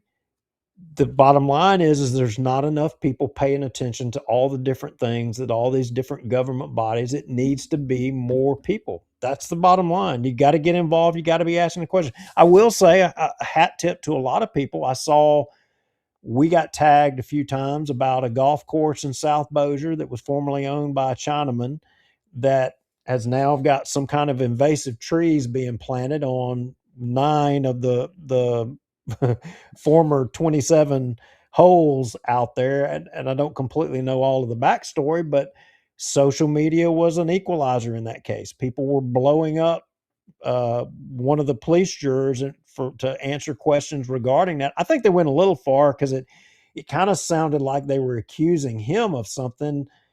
And I don't think that was the case, but that was the way it came about. But a lot of people started asking questions. Well, there's a whole lot more stuff people have to get involved in and paying attention to. See, there, Tracy says it best. We don't want to pay attention, Duke. We just want to swim. Swim, Tracy, swim. Yeah, well, there's a lot of civilizations that thought like that, and they don't exist no more, unfortunately. I'm sorry to say. All right. So let's see. Shall we jump to the next point, or what do you want to do? Keep rolling. Okay. You want me to just hit play and keep going? Yeah, just hit 55, 57. Let's jump to the next point. Okay, 55 coming up. Here we go. Make sure click again. Oh, never mind. Just No? go to the next one. Go to one. I'm not going to do this to people. Jump to the 1013. Okay, here we go. Mr. McCormick made some comments, and I thought he did well. I don't know that he'd ever spoke at the legislature before, but under the circumstances, I thought he did pretty good. Yeah, that guy looks familiar sitting beside him. Okay. The guy over here on the right, kind of the middle of the screen, he looks awfully familiar. I wasn't going to address him, but now that you did, jump back to the 5547, so we're going to recognize him. Oh, Lord, here we go. Here we go. Substitute bill is much better. And I was here, I've served in the legislature before, I've had to deal with substitute bills, and they get improved along the way. It's better, but it's still, there's one particular issue in this bill that's a problem for private citizens. The question you had about, gee, something can happen, and a deed gets recorded and sits for 5 years and something happens. Louisiana is a public records doctrine state, which means we rely on what happens in the public records. So if a deed gets recorded, the clerk of court records it. I can tell you right now online in every parish what's been filed today as far as deeds. This isn't 1926, this is 2026. You can look on here I can tell you the deeds filed in Bossier Parish or any parish. The assessor's office and the police jurors all have probably free access to that in areas. So you can tell what gets recorded every day as far as a deed. But as a public records doctrine state, what we need to do is have some consistency and rely on the ownership of property long term. You can take someone's property through acquisitive prescription. I can move my fence over on your property and possess it for 30 years and come and get ownership of that. I can have a deed and be in good faith that gets recorded and 10 years later go to court and prove ownership of that because I'm in good faith through acquisitive prescription. We have prescription and requirements on things that you must do on everything that you deal with. You're in a car wreck, you better bring your suit within 2 years. You create a crime, the district attorney better charge you within so many years. You have medical malpractice, you have to do something within so many years. What my problem as an individual citizen, a taxpayer and property owner is with this bill, is that the trigger for when did that period of time when you must do something start?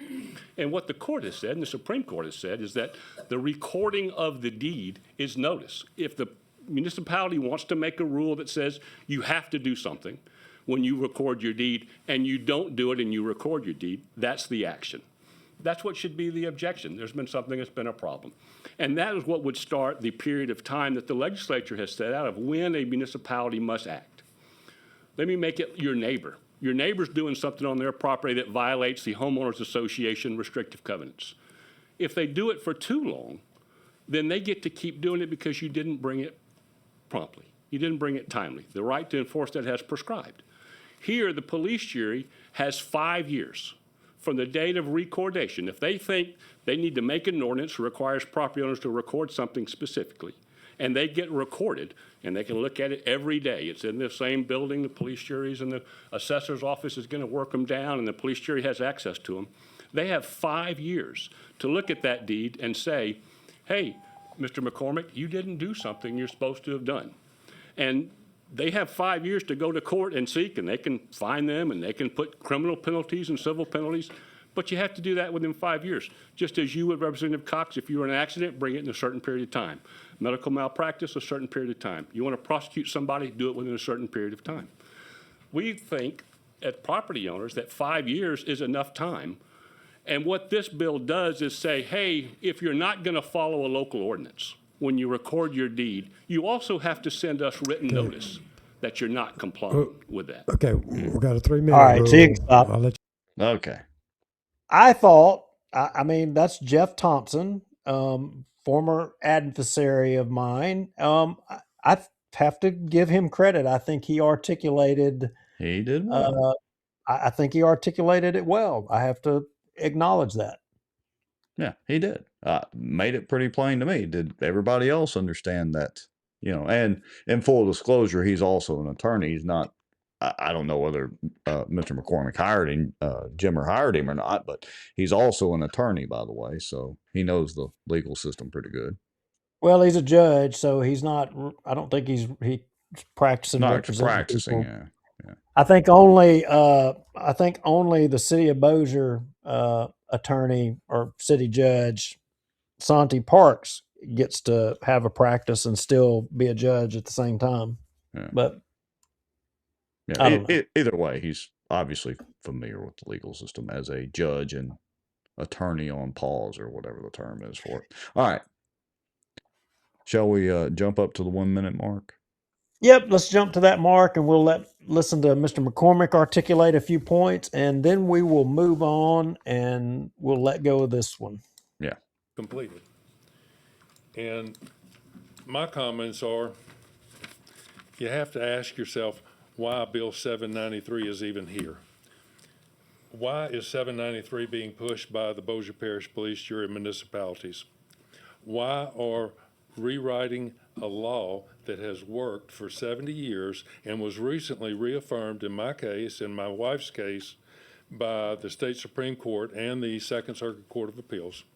Why, if this passes, we help big government strong arm people like me and landowners by muddying the water that the Supreme Court just cleared up? You're going to change a law that's been on the books for 70 years and is very clear and defined to muddy up the water to give the parishes more power. Why did the Title Association freak out at the original draft of this? Because it was done so poorly. They went to work and they rewrote the substitute bill, but they did not rewrite paragraph number 4, which covers protection of the property owners. And that is what Justice Thompson was talking about.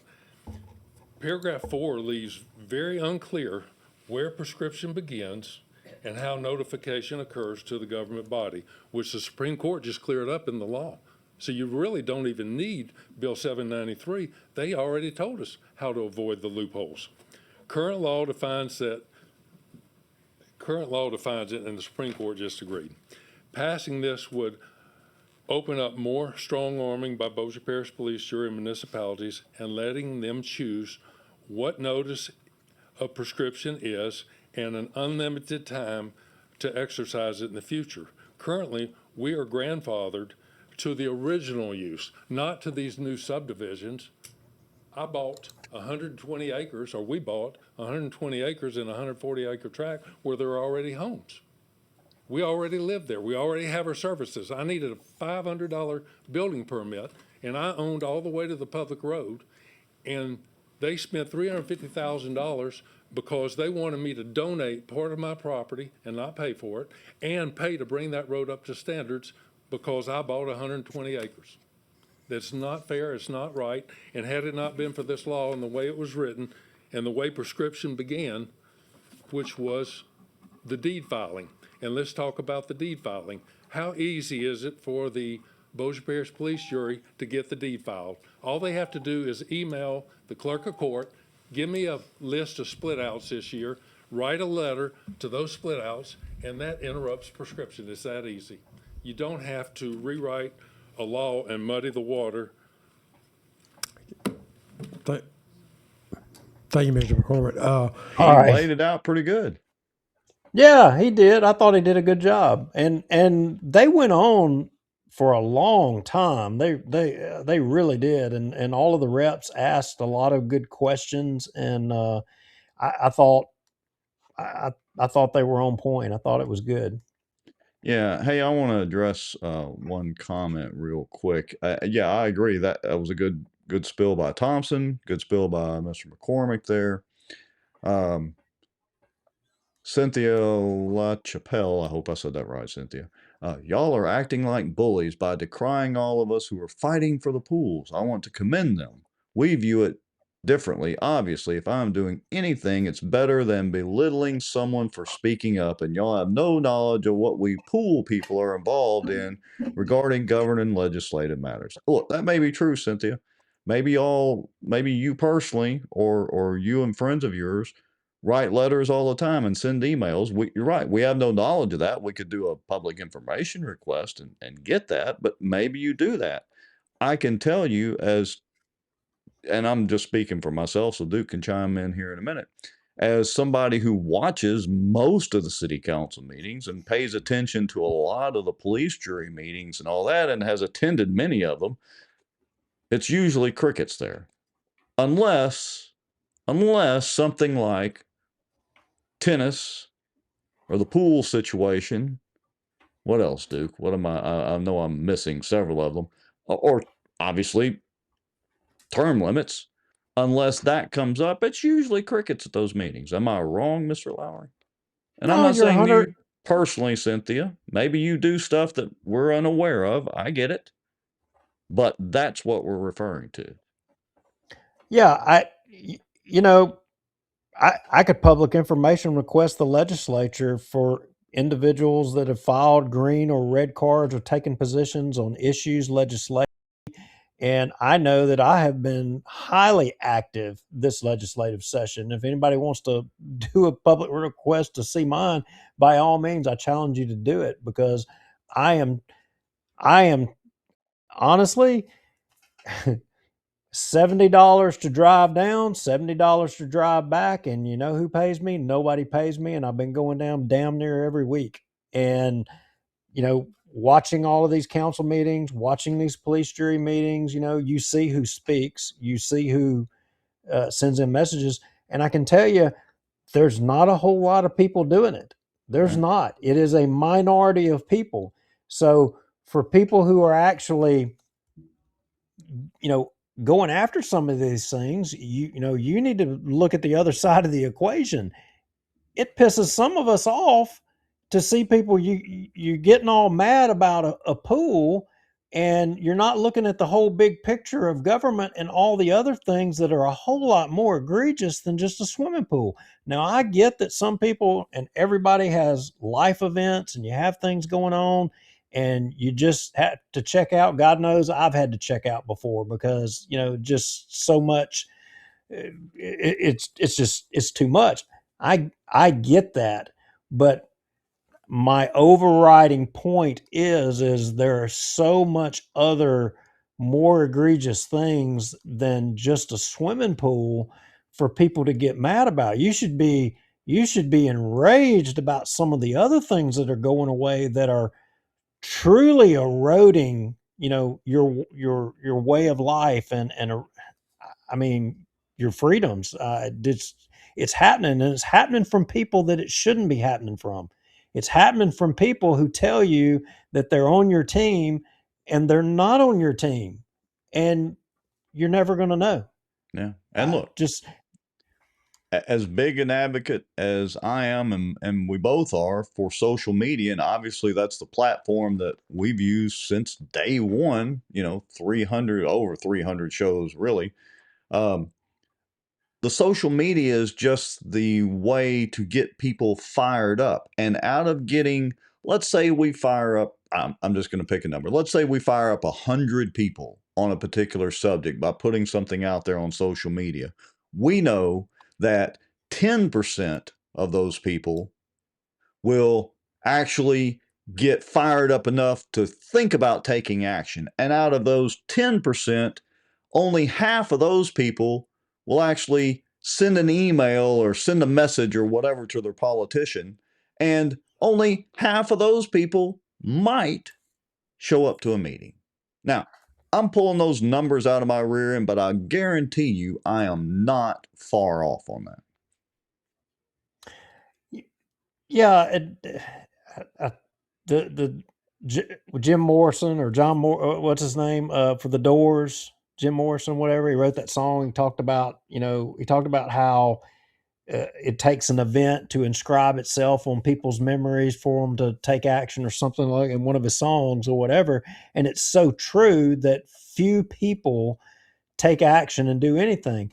And to Miss Cynthia's comment, to ignore the small things, absolutely not. I'm only using this one because a lot of people, I mean, God, I wish we could get the reaction of the quantity of people that have reacted to the swimming pool thing over some of the other issues that just, my goodness. I mean, there's a lot of people. We have spent literal months of our lives, Duke and I, sitting in this chair, and a lot of the viewers sitting there listening to us ramble on and get on our soapboxes, trying to bring this stuff to light. And still, when you go to the majority of city council meetings, unless it is something like the arts situation or whatever that directly affects somebody's pet thing, you go to the majority of those city council meetings or police jury meetings, it's crickets. And that's our point, Cynthia. We respect your comment. Yeah. And we understand your comment, but we say you can, walk and chew gum at the same time. Yes, absolutely be concerned about the smaller things that do matter to you and your friends and your family, but you better also be concerned about the bigger things as well, in our opinion. And the swimming pool is the perfect example, because look at what all of the folks that came out and said something about the swimming pool. Look at what happened. It changed. Yeah. Imagine if all of those people that came out on the swimming pool issue came out on the other issues. All right. And one more comment, and then we'll go ahead and move on. And again, Cynthia, we appreciate the comments, but you don't get to people involved by berating them when they do. Well, obviously, you've not watched the show very many times. That's fine. And again, we appreciate you, watching tonight and whenever else you may have and looking at the content. But apparently, you don't understand what we do. We're here to bubble these things up from the surface. We're here to show what we call the inside baseball, going back to the very first show that we've done. And we talk about a lot of things that other people refuse to talk about publicly. And we do that to stir the pot and to piss people off and hopefully spur them into action, whether they're pissed off at us or pissed off at the politicians or both. That's what we hope to do. And so, again, we appreciate your comments, Cynthia. Like we said at the start of this show, we were going to try to piss people off, and we felt like I think we succeeded. We did it. Yeah. All right. So that takes care of the police. Oh, do we know if they've killed that bill or what's the status of the bill? Oh no, they passed it out of that committee unanimous, so it'll go to the House floor. It'll go to the House floor to vote. Now, I suspect it's probably going to have some opposition because that committee is pretty dadgum liberal. Imagine that. Imagine that. All right, so let's move on.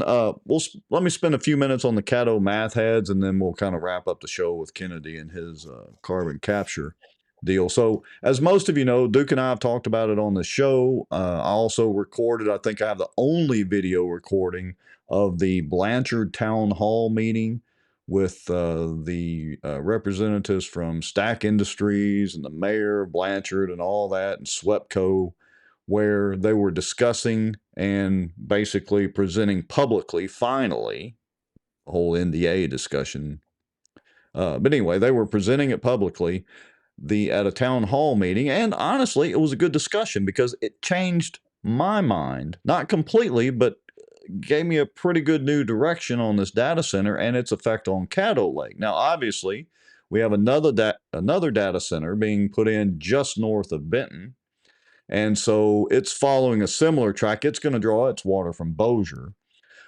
But the concern that I have as a bass fisherman and person who frequently uses Caddo Lake and enjoys Caddo Lake, my biggest concern was the amount of water that they were drawing from Caddo Lake. And their projections called for, the reports were 1 to 3 or 1 to 5 million gallons a day. And I'm sitting there, okay, let me run that math. Even at 1 million gallons a day, that's 365 million gallons a year. If they had to draw 5, that's 5 times that. We're talking, a lot of water, nearly 1 billion gallons. That's quite a bit, and if another data center comes in and Dallas again tries to withdraw water upstream, that would be a concern for me. But in that meeting, and I'm gonna cut the video clip out in the next day or two and post it, but in that meeting they explain, no. The way their system works, they project with reasonable accuracy that they're only going to use about 57 million gallons a year. Now, that sounds like a lot, but because they use air cooling the majority of the year and only use the water cooling for the hottest parts of the year, they don't have to use all of that water all the time. And that sounds like a lot of water, but it's really only the equivalent of a couple of subdivisions. And so I started running the math and posting this on social media under the outdoor news, and oh my goodness, everybody is losing their minds. So let me put up this first cut right here. I've shared some of this out on bossierwatch, but I used AI and a data center, or used data center technology and AI technology to do this. But if Caddo Lake were a 5-gallon bucket, now, at any point in time, Caddo Lake has I've got approximately on the bucket, but has over 33 billion gallons. As a matter of fact, I figured Caddo Lake at an average 4-foot depth. It's actually deeper than that on average. It's got a lot of shallow water, but it's average between 4 and 6 foot of depth. You'll see it published 8 foot, but because of siltation, 6 foot. So I had AI generate this. The amount of water that Amazon projects to withdraw in 1 year from Caddo Lake, if Caddo Lake were a 5-gallon bucket of water, would be the equivalent of a teaspoon.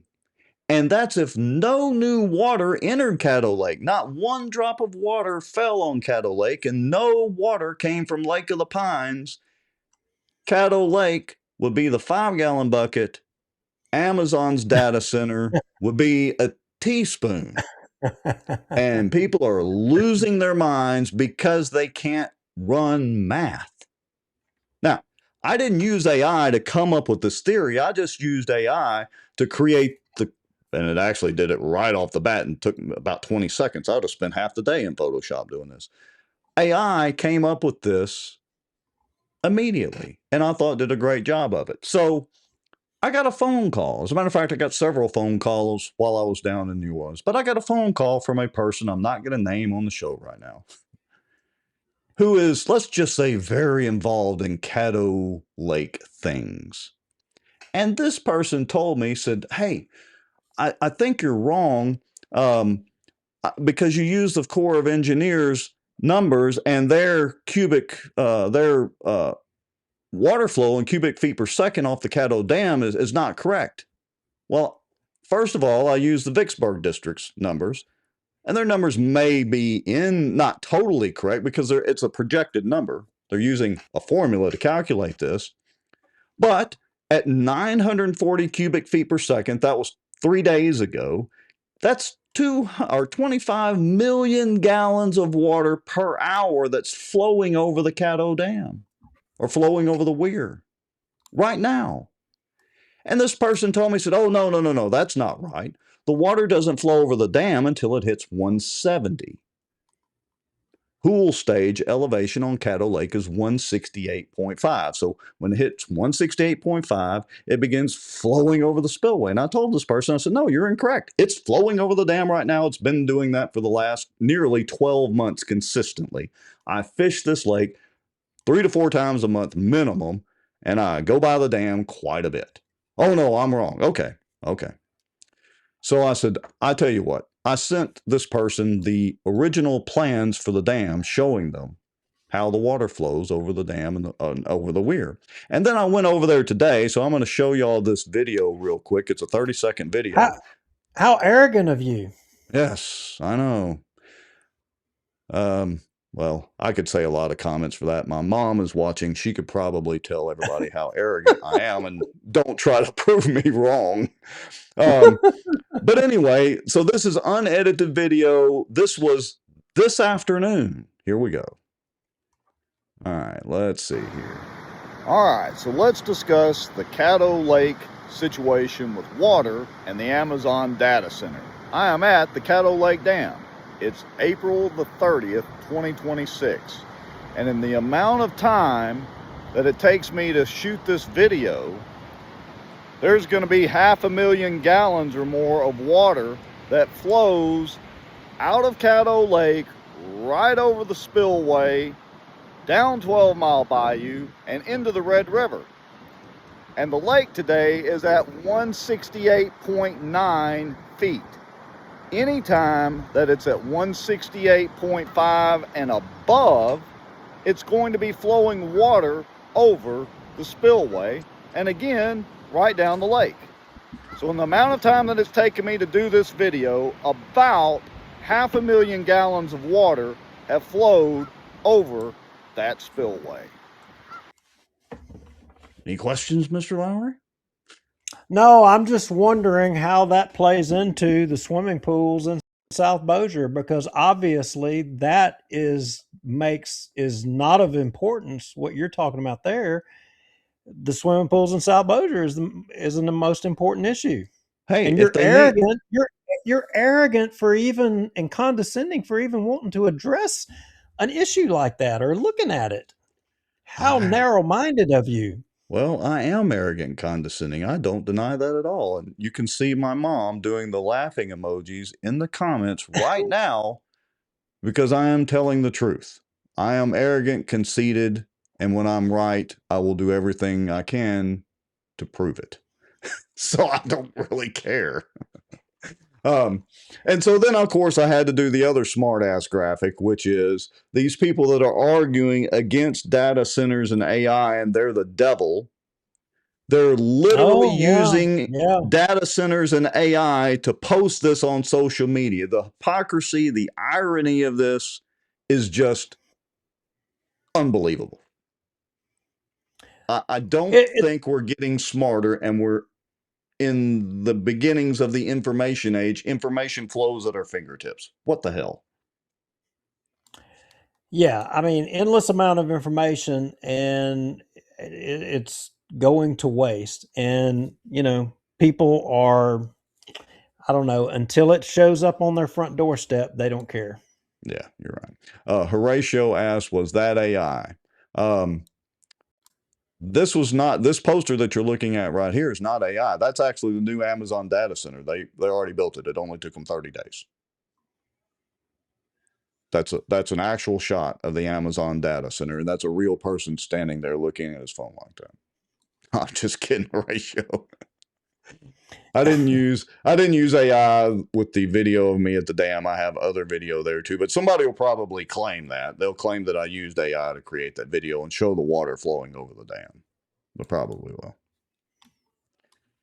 All right, Mr. Lowry. So there's my Caddo Lake soapbox, or water bucket as it may be.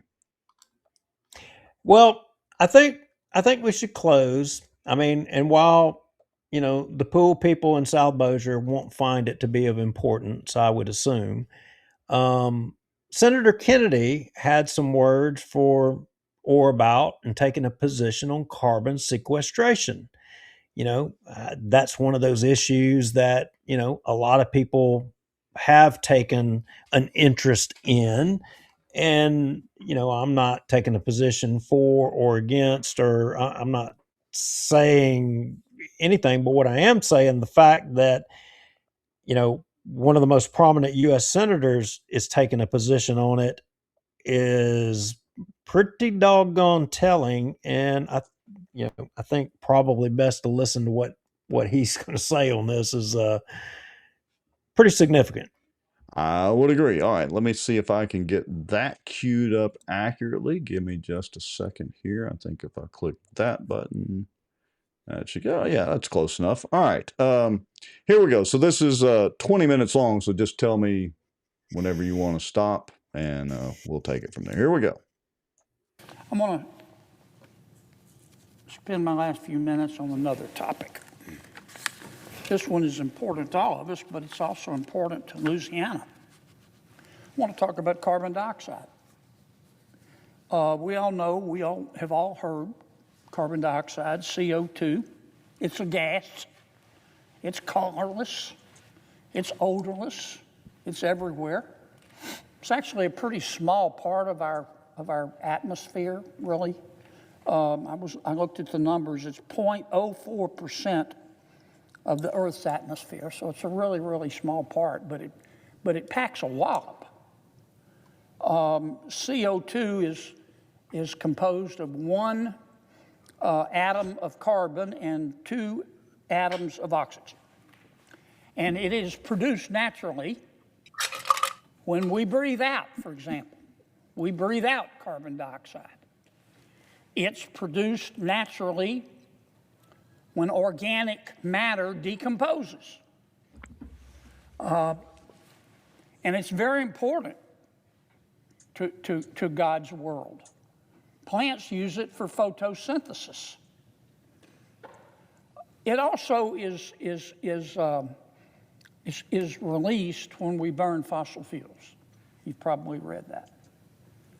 And even though carbon dioxide has all these extraordinarily beneficial uses, one of the downsides of it is that it's a fairly heavy gas, and it rises even though it's dispersed throughout our atmosphere, but it does rise, and it's what's called a greenhouse gas. It acts like a blanket. It says if you get enough CO2 in our atmosphere, it's like a blanket covers the earth. And what happens Hang on a second. when you're under Pause it. All right. Holes in heat. What agreements? Have you seen an NDA? No, as a matter of fact, if I remember correctly, we asked for that. You did specifically, dude, because as a matter of fact, you went to the Bossier police jury meeting a few meetings ago. And once the deal, correct me if I'm wrong, according to Stephen Jackson's bill, why they had Stephen Jackson push this through, of all people, of all reps, I don't know. But according to Jackson's bill in 2024, once the deal is made public, then basically the NDAs are open for public viewing, right? That's right. Everything pertaining to the deal is supposed to be out there in the public for everybody to be able to see. And so I went to the meeting, had them answer the questions at the police jury meeting about if their negotiations were over with, reminded them of the statute that said once it's over with, you have to make the disclosures. And I resubmitted the public information request the very next day for copies of the non-disclosure agreements from the police jury, to which they responded back to say, no records responsive to your request, after just admitting on video that I can go get right now and show you where they said they did sign non-disclosure agreements. But yet one day later, they tell me they don't have any records. And right now, there's police jurymen saying that they've been transparent about everything pertaining to their non-disclosure agreements or the data centers in Bossier Parish. Now, I know that's pretty damn arrogant of us to articulate the work that we've done and, the stuff we're putting out there. And I know that swimming pools are more important. But when your public officials are bald-faced lying to you and somebody goes and puts in the work on it, I mean, I think that is of value, regardless of whether it is arrogant or not. I think that's of value to the public that they know that. Some people may find offense to that. But yeah, that's what happened. There, got it off my chest because I'm getting madder and madder as I go here. But I mean, I know that doesn't count for nothing. I know that's small potatoes when it compares to a swimming pool. But go ahead. Maybe you need to go swimming and cool off, Mr. Lowry. That's the ticket. Go jump in the pool. I would tell you to jump in the lake, but you do have a lake not far from you. You could do that, but go jump in the pool, Mr. Lowry. Sure could. It's insulting. Go ahead. All right, here we go. Let's listen to Mr. Kennedy. He's always good to calm your nerves. Here we go. And that heat can change your natural temperature and sometimes impact your weather and your sea levels. And that's why you hear some folks talk about global warming and climate change. That's what we're talking about. That's all CO2 is. President, we don't have a world plan to deal with this problem. President Biden came up with a plan. It was called Spend as Much Money as I Possibly Can. He spent billions of dollars fighting CO2. I checked, you know how much all of the billions, and might have spent $1 trillion, but certainly billions of dollars of American taxpayer money that he spent. You know how much it lowered world's temperatures? None. Zero. Zilch. He never had a plan. It was always just throw money at the wall and see what happens. I hope in the future we can do better. But here's my point. One of the things that government did to try to combat CO2, or at least control CO2, is pay companies to capture it. And we're still doing that. And what do I mean by capture? Well, when companies, let's say take a petrochemical plant, when it burns fossil fuels, natural gas usually, it produces CO2, carbon dioxide. And there is a way under the technology to capture that CO2. What do you do with it? One option is to inject it into the ground, into the earth, deep beneath our feet. Now, you would hope that companies, many of them became during the Biden years very woke, and they criticized anybody who asked questions about the President Biden's climate change plan. But the other reason they were so high on carbon capture is because the federal government was giving them bucket loads of money to capture this carbon. There you go. It's called the 45Q tax credit. We will actually pay these companies, like a petrochemical company, to capture carbon and inject it into the ground in the interest of our environment and climate. We pay $85. It's your money. You're paying it, not me. I pay a little bit of it when I pay my taxes, but we all pay it. We actually pay companies $85 a ton. The lobbyists of many of our friends in the business community are lobbying right now to increase the money that we pay them to $250 a ton. But just based on paying them $85 a ton, by 2030, we will be spending about $30 billion. So while I want to believe that the companies would capture the carbon in the interest of the environment, they're being paid a whole bunch of money to do it as well. I'm not saying they wouldn't do it anyway out of the goodness of their heart, but the money doesn't hurt. I'm going to stop it right there because he said that. Pretty good. And we're not even to the good. We're not even to the good part yet. Yeah, this is spot on. You want me to keep playing it? Oh yeah. All right, here we go. Bear with us, folks. I mean, I'm just sitting here entranced listening to Kennedy talk. Here we go. Okay. You know what the old saying is? You don't have to be rich and famous to be happy. You just have to be rich. So anyway, we're paying companies a whole bunch of money to go capture this carbon and inject it in the ground. Now, I didn't come here tonight to debate whether that's a good idea or a bad idea. That's a lot of that is up to the states and to Congress for another day.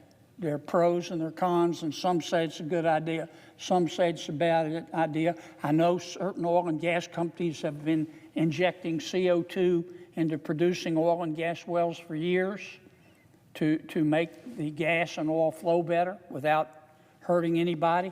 I know in other cases there have been CO2 pipelines, carbon dioxide pipelines transmitting carbon dioxide that have ruptured and injured people. I don't know who's right and I don't know who's wrong.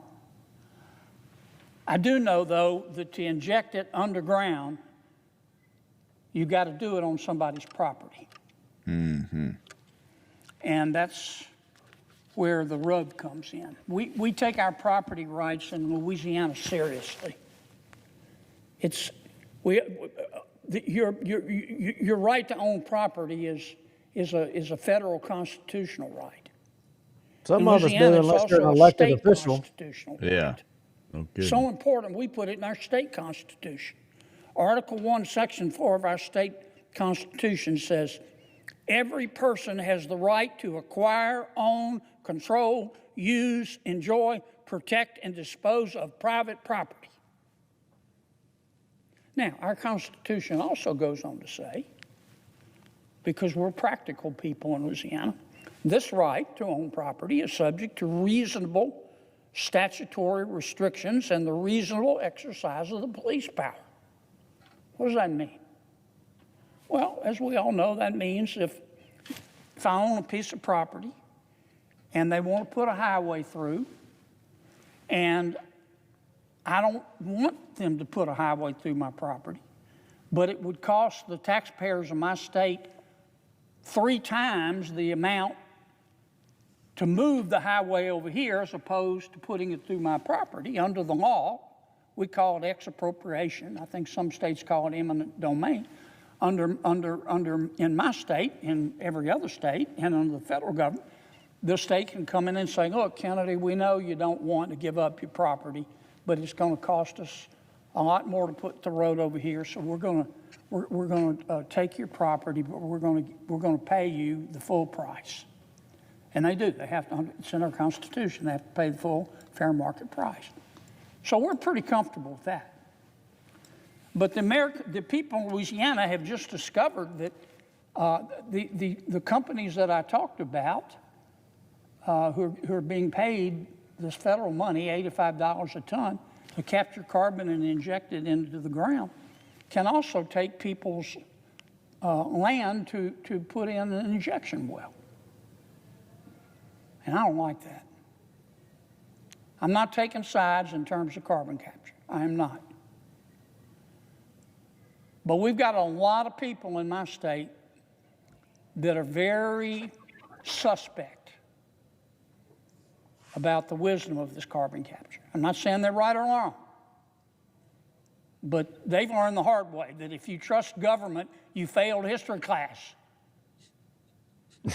And if someone in my state who owns a piece of property, it's usually in my rural areas, who owns 50 acres that was handed down from their dad and mom and their dad and mom and their dad and mom, if a company wants to come in and pay them to put in an injection well and put carbon dioxide underneath their land, and those landowners are okay with that, I'm okay with it. But I'm going to have something to say if a lot of these companies start coming in and taking people's property and putting in an injection well. That's a big difference between putting in a road. This is a new technology. We're still learning about it. And right now, under Louisiana law, this is passed by the Louisiana legislature. The statute is Title 31, Section 1108. Louisiana Revised Statutes 31-1108. This is what it says. I think we Any can stop right storage there. operator. Go ahead. Well, I was just going to say, you know, he's of course spot on. And the big difference is if the government's going to come in and take it through eminent domain for a road or some public use, some public good, that's one thing. But like he said, these are private companies that are getting tax credits, essentially getting paid to capture this carbon. They're turning a profit. And I'm all about business and all about everybody making a profit.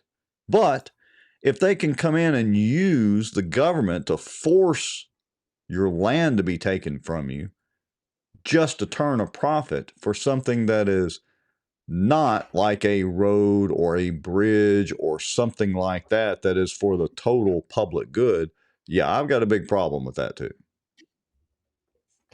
Well, if any lesson is taken or any point is taken from, you know, what he's saying, from what we're saying, you know, I hope it's this, that there is not enough people getting involved in addressing these issues. The bottom line is we as citizens, we are losing. We're all losing. And if you think that one politician to the next, that it's just a matter of your one vote is enough, it's not enough. It's not enough. And you have to give more time to more issues, not just the small issues, but it's got to be the big issues too. But there's not enough people. You can't tell me that there's not people out there that can give a little bit more time to focus on these issues and to let these politicians know that you're paying attention, because a lot of them don't think you are paying attention. They count on not hearing from you. They count on that. And you're losing. I mean, I've been seeing it every week down there at the legislature with these bills flying through there. and nobody even voices an opposition, a support for a good bill. Nobody's there. The government funded lobbyists and people to advocate against your interests, they're there. Yeah, they're getting paid big They're- money. They're there every day. And most of the time they're using your money to do it, to work against you. And I don't know how else to say it, but just there's a part of everybody's life that you need to give some of it and commit some of it to this stuff. And if you choose not to, and you just check out and you say, you know what, can't do it, gonna make sure that I go catch my bass and do my thing or whatever, then when it all falls apart and or it comes to your front door, man, don't come crying to me. I don't want to hear it. Yeah, it's all our fault. Look, I'm fine. You know, we started this show with basically 0 people, a small handful, basically our family and a couple of friends watching. If we looked up and the viewership went back to 0, I would be fine with that if I knew that everybody that was not watching us was engaging with their elected representatives directly. Directly 100%. calling them, directly emailing them, and spending that time. I'm fine with nobody watching Bossier Watch. Yep. 100%. All right, Mr. Lowry, let me encourage everybody. Remember, Facebook deletes after 30 days. Go to YouTube. Just search for Bossier Watch on YouTube. Subscribe to us on YouTube. YouTube keeps the shows indefinitely, so you can always watch there and go back and refer to stuff. And we'll try to put links to some of these videos, and I'm going to make a concerted effort to cut out little clips from all this and make Facebook reels and all that kind of good stuff. Anyway, we appreciate everybody watching, all the new people that watch tonight as well. Take us out of here, Mr. Lowry. What say you? Good night, everybody. Let's go have supper. I'm hitting the finish button. We're out.